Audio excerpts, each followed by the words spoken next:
اللہم صلی علی سیدنا محمد وعلی آل محمد وبارک وسلم علیہ صلی وسلم یا رب علی حبیبک محمد وعلی آلہ وصحبہ وسلم. مکتب از مقصود خویش آگاہ نیست، تاب جذب اندرونش راہ نیست، نور فطرت را زی جہاں پاک شست. یہ شست پڑھنا ہے، شستن دھونا. یک گلے رانا ز شاخ او نہ رستن، خشترا میں مارے ما کج می نہت، خوئے بت با بچہ شاہین دہد. علم تا سوزے نہ گیرد از حیات، دل نہ گیرد لذت از واردات. علم جز شرح مقامات تو نیست، علم جز تفسیر آیات تو نیست. سوختن می باید اندر نارے حس، تابدانی نکرائی خدرا زمس. علم حق اول حواس آخر حضور، آخر او می نہ گنجد در شعور. ساتواں بند جو ہے ابھی ہمارا یہ جاری ہے. اس میں پہلے تو انہوں نے کیا کیا ہے، نوجوانوں کے بارے میں بتایا ہے کہ اس دور کے نوجوان جو ہیں ان کی کچھ عادات ہیں جو شرع اور فطرت کی نظر میں اچھی نہیں لگتی ہیں، اور ان کی یہ عادات اور ان کے یہ اطوار افسوسناک ہیں، پریشان کن ہیں. تشنا لب ہیں، وہ خالیہ یاگ ہیں، شستہ روح ہیں، یعنی تن کا خیال زیادہ رکھتے ہیں. تاریک جہاں ہیں، روح ان کی تاریک ہے، اندھیری ہے، اندھیرا ہے، اس میں اندھیرا ہے. روشن دماغ ہیں، یعنی بحث مباحثے میں، باتیں بنانے میں، باتیں کرنے میں بہت زیادہ تیز ہیں. کم نگاہ ہیں، بے یقین ہیں، نا امید ہیں اور نہ دیدے ہیں، ناکساں ہیں. ان کی شخصیت جو ہے وہ کوئی خاص شخصیت کے مالک نہیں ہیں. وہ کیا کہیں گے، آئیڈینٹی لیس ہیں. منکر خود اپنی ذات کے منکر ہیں، اپنا نہیں پتہ کہ ہم کیا ہیں. جب ان کی آئیڈینٹی نہ رہی، ان کی شناخت نہ رہی، علمی میدان میں، معرفت کے میدان میں، انسانیت کے میدان میں، زندگی کے میدان میں ان کی کوئی خاص شناخت نہیں ہے. آپ کیا ہیں، اللہ تعالیٰ نے انہیں کیا کچھ بخشا ہے، کس جوہر کے مالک ہیں یہ، کن خصوصیات کے مالک ہیں، اللہ کریم نے ان پر کیا کیا انعامات کیے ہیں، یہ کیا بن سکتے ہیں، کیا ہو سکتے ہیں، اس کے منکر ہیں. یہ اپنی شخصیت کے منکر ہیں، اپنی شخصیت کو نہیں جانتے جی. اور مومن بغیر انکار ایمان، منکر اور مومن اپنے منکر ہیں اور دوسروں پر ایمان رکھتے ہیں، دوسروں کے لیے مومن ہیں، دوسروں پر ایمان رکھتے ہیں، یعنی دوسری قوم کے عادات و طوار اپنا لیتے ہیں بہت جلد، دوسری قوموں کے مقلد ہیں. تو جب غیر اجنبی یا اجانب یا اغیار ہمارے جو مفکرین اس طرح کے لفظ بولتے ہیں تو ان سے عام طور پر مراد غیر مسلم اقوام اور خاص طور پر مراد یورپین اقوام ہوتی ہیں. تو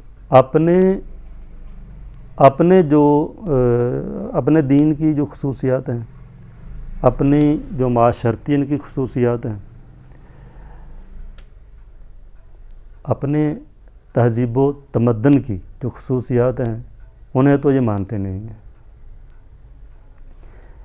اور دوسروں کی یعنی یورپی تہذیب، یورپی تمدن کو مانتے ہیں، ان کی تقلید کرتے ہیں.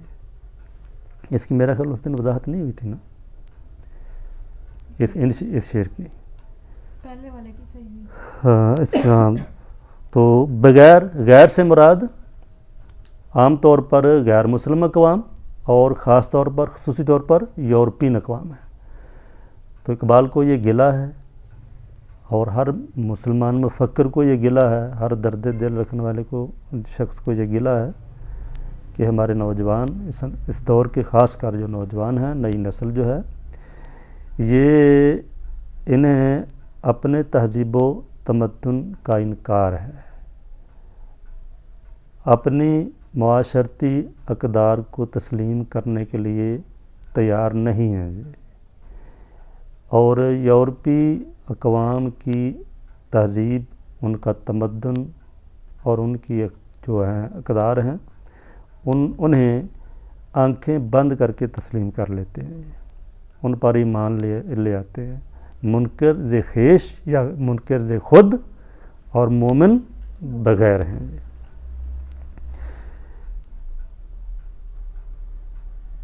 خشت بند از خاک شام میں ہمارے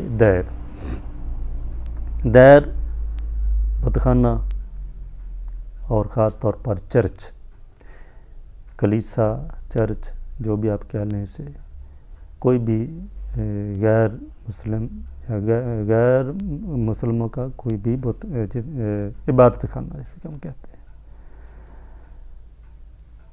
اب یہ چونکہ اپنے تہذیب و تمدن سے متنفر ہیں, اپنی جو معاشرتی خصوصیات ہیں ان کا تو انکار کرتے ہیں, یہ انہیں اپنانا نہیں چاہتے, اور ان کی عادات انہیں اچھی لگتی ہیں, ان کی تہذیب اچھی لگتی ہے, ان کا تمدن اچھا لگتا ہے. اس کا نقصان کیا ہو رہا ہے؟ دیر کا جو معمار ہے, یعنی کلیسا کا معمار, کلیسا تعمیر کرنے والا جو معمار ہے, وہ ان کی مٹی سے اینٹیں بنا کر اپنے کلیسا کی بنیاد رکھ رہا ہے. معمار دیر کا معمار جو ہے وہ از خاک شاں, ان کی خاک سے, ان کی مٹی سے غارہ بنا کر, اینٹیں بنا کر ان سے تعمیر کیا کر رہا ہے؟ اپنے گرجے, اپنے کلیسے تعمیر کر رہا ہے, اپنی عبادت گاہیں تعمیر کر رہا ہے, اور ان کی بنیاد میں جو اینٹیں رکھ رہا ہے وہ ان کی مٹی سے بنا رہا ہے. مطلب کیا ہے کہ ان کی صلاحیتیں, ان کی صلاحیتوں سے فائدہ کون اٹھا رہا ہے؟ مغرب, یورپ. انہیں استعمال کر رہا ہے, وہ کام اپنے کر رہا ہے, تعمیر اپنا تمدن کر رہا ہے, ٹھیک ہے, تہذیب اپنی کی بنیادیں رکھ رہا ہے, لیکن اس میں استعمال کن کر رہا ہے؟ ذہن کن کا استعمال ہو رہا ہے, دماغ کن کے استعمال ہو رہے ہیں, صلاحیتیں کن کی استعمال ہو رہی ہیں؟ ہمارے نوجوانوں کی. انہیں پتہ چل گیا نا کہ یہ اپنے تہذیب و تمدن سے بیزار ہیں, اور یہ تمدن میں ہنود ہی ہیں تقریباً, اپنی تہذیب سے بیزار ہیں یہ لوگ. اس چیز کا فائدہ اٹھا رہے ہیں وہ لوگ, اور جتنا بھی ان کا کیا کہتے ہیں مکھن ہے نا مسلمانوں کا, جتنے اچھے دماغ ہیں, قابل بچے ہیں, قابل لوگ ہیں, انہیں کسی بھی طرح وہ لے جاتا ہے, اور اپنی تہذیب و تمدن کے لیے, اپنی ترقی کے لیے وہ انہیں استعمال کرتا ہے. یہ ہے خشت بند.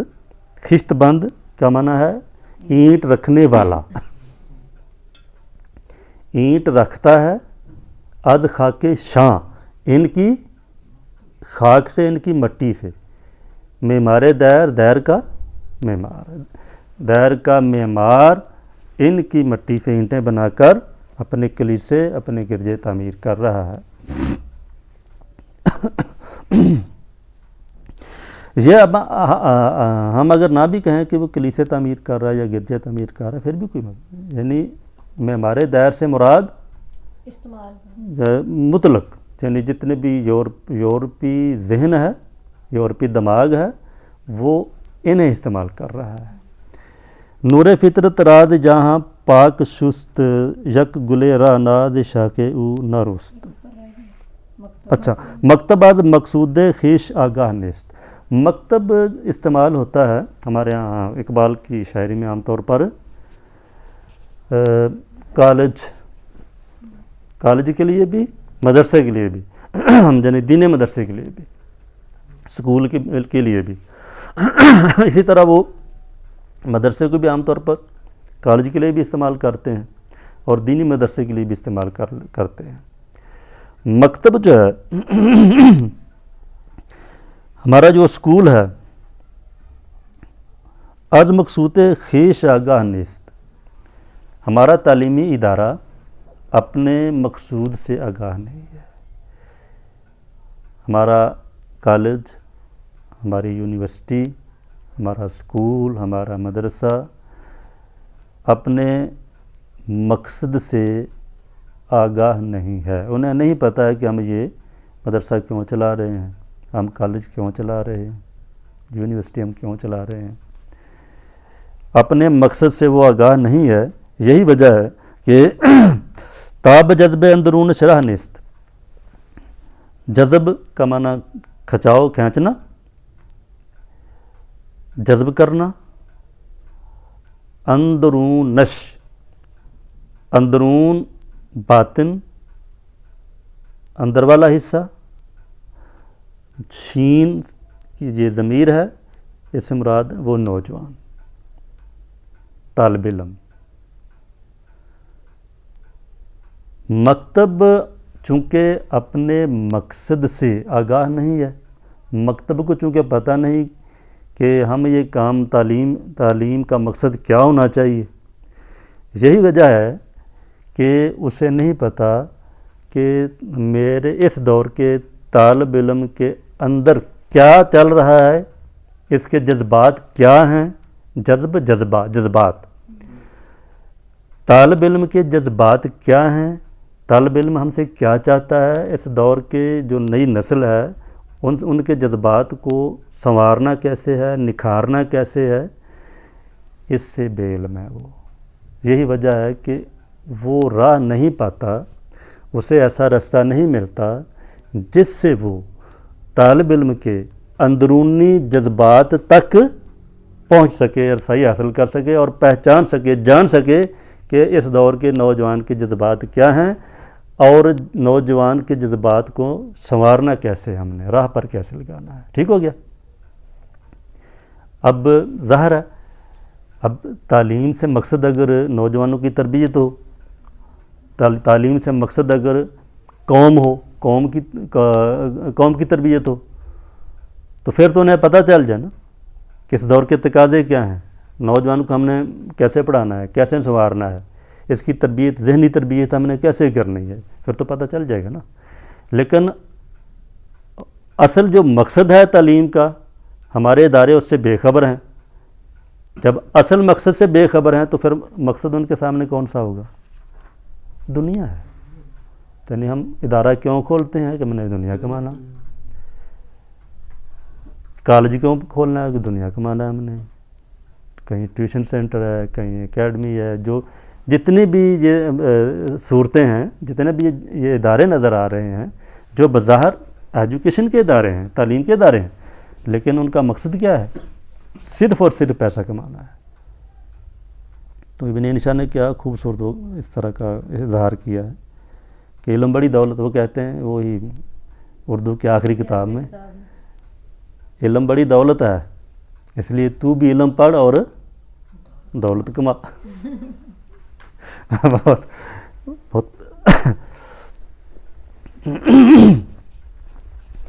مکتب جو ہے ہمارا کالج، ہمارا ادارہ، تعلیم کا ادارہ، تعلیمی ادارہ اپنے مقصد سے آگاہ نہیں ہے، اس لیے وہ نوجوان کے اندرونی جذبات تک رسائی نہیں کر پا رہا ہے، انہیں نہیں سمجھ آ رہی ہے، ان کی سمجھ میں یہ بات نہیں آ رہی ہے کہ نوجوان کے جذبات کو ہم نے راہ پر کیسے لانا ہے، انہیں سنوارنا کیسے ہے، نوجوان کے جذبات کی تعلیم تربیت ہم نے کیسے کرنی ہے۔ نور فطرت راد جہاں پاک شست، یک گلے رانا ز شاخ او نہ رست۔ نور فطرت کی روشنی، تو ہر انسان، فطرت کیا ہے؟ ہماری نبی علیہ السلام نے فرمایا کہ ہر کل مولود یولد علی الفطرت، ہر انسان فطرت پر پیدا ہوتا ہے۔ فطرت ایک نور ہے، ہماری انسان کی فطرت میں یہ چیز ہے جسے ہم توحید کہتے ہیں، جسے ہم خدا کہتے ہیں، جسے ہم یہ ساری چیزیں جو ہیں یہ انسان کی فطرت میں اللہ کریم نے ودیت کی ہوئی ہیں۔ یہ نور ہے، یہ روشنی ہے، اس کو ہم جب اس فطرت کو جب ہم پالش کریں گے تو یہ روشنی چمکے گی۔ اٹھان نوجوان کی پھر فطرت پر ہوگی، نشو و نما انسان کی فطرت پر ہوگی، وہ روشنی میں چلے گا۔ لیکن اگر گرد و غبار ہماری دنیا کا ہم اس پر اتنا زیادہ مسلط کر دیں گے، دھواں دنیا کا اتنا اس پر غالب کر دیں گے کہ اس کے اندر جو فطرت کی روشنی ہے تھوڑی بہت وہ جو ٹمٹما رہی تھی وہ بھی بالکل ختم ہو جائے گی، پھر ظاہر ہے وہ اندھیرے میں ٹھمٹویاں مارے گا۔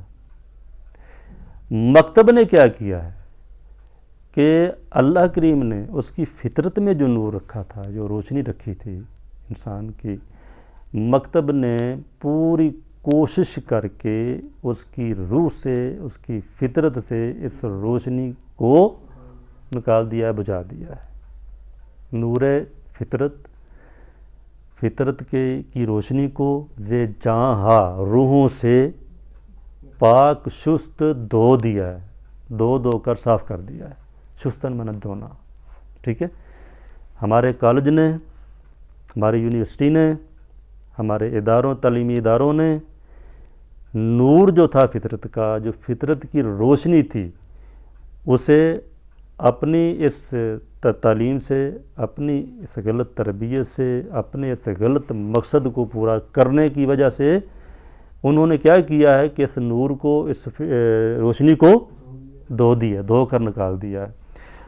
اور نتیجہ یہ ہے کہ یک گلے را نا جس شاخ او نہ رست۔ گلے رانا مانا خوبصورت، شاخ او نوجوان کی شاخ، نوجوان کو تشبیہ دیں ایک درخت کے ساتھ جس کی تربیت کرنی تھی تعلیم کے ساتھ، علم کے ساتھ، اور پھر جب اس نے نشو و نما مکمل طور پر حاصل کر لینا تھی، اس کے بعد اس کی شاخوں پر پھول لگنے تھے، جن علم کے پھول، روشنی کے پھول، تربیت کے پھول، اخلاق کے پھول، اور ان پھولوں سے پھر خوشبو پھیلنی تھی کائنات میں۔ لیکن چونکہ اس کی فطرت کی روشنی بجھا دی ہے مکتب والوں نے، تعلیمی اداروں نے، اس لیے نتیجہ یہ ہوا کہ اس خوبصورت درخت کی شاخ سے کوئی بھی خوبصورت پھول کھل نہ سکا۔ رستن مانا کھلنا، یک گلے رانا، ایک بھی خوبصورت پھول اد شاخے او، اس کی شاخ سے نہ رست نہ کھل سکا۔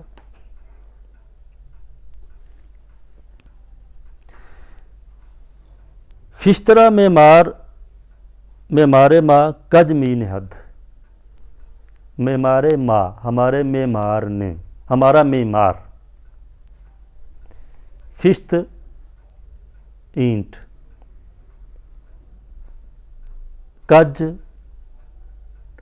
ٹیڑھا یا ٹیڑھی، نہادن رکھنا، خوئے بت، خو عادت خصلت، بت بطخ۔ ہمارا معمار جو ہے اینٹ ٹیڑھی رکھ رہا ہے،